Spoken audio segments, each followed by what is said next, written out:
दरम्यान हुकुमशहाच्या हातात महाराष्ट्र जाऊ देणार नाही अशी टीका उद्धव ठाकरेंनी नाव न घेता मोदींवर केली आहे। पुण्यामध्ये आज पुणे आणि बारामती मतदारसंघातल्या महाविकास आघाडीच्या प्रचारासाठी जाहीर सभा झाली। या सभेत उद्धव ठाकरेंनी हल्लाबोल केलाय। टरबुजाला घोडे नाही हातगाडी लागते असं ते म्हणाले। तर पवारांवर केलेल्या भटकती आत्मा या टीकेलाही उद्धव ठाकरेंनी प्रत्युत्तर दिलंय की तुम्ही याप्रमाणे एखाद्या मर्दासारखं आणि मर्द म्हणूनच डोळ्यांना सामोरे गेलात।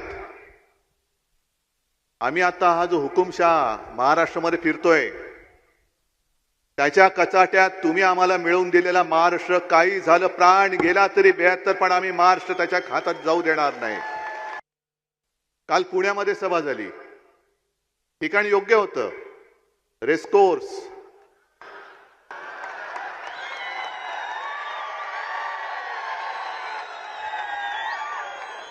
कारण त्यांना झोपेमध्ये सुद्धा घोडेबाजारच दिसतो, पण कोणीतरी सांगायला पाहिजे होतं की हे घोडे वेगळे आहेत आणि तुम्ही ज्यांना घोडे म्हणून घेतलात कितीला रे? ते घोडे नाही, ती खेचरे आहेत, गाढवं आहेत ओझी वाहणारी।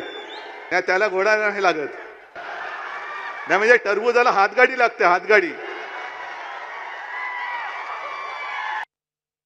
काल ते काय म्हणाले मला असं वाटतं, कारण आज अजित पवार म्हणाले की पुढच्या सभेत मी त्यांना विचारीन की भटकती आत्मा ते कोणाला बोललेत।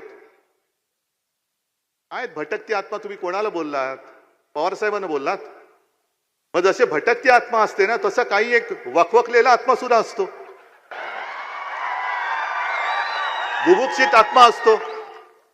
आणि हा वखवकलेला आत्मा कसा असतो माहितीये? सगळीकडे जातो। एबीपी माझा, उघडा डोळे बघा नीट।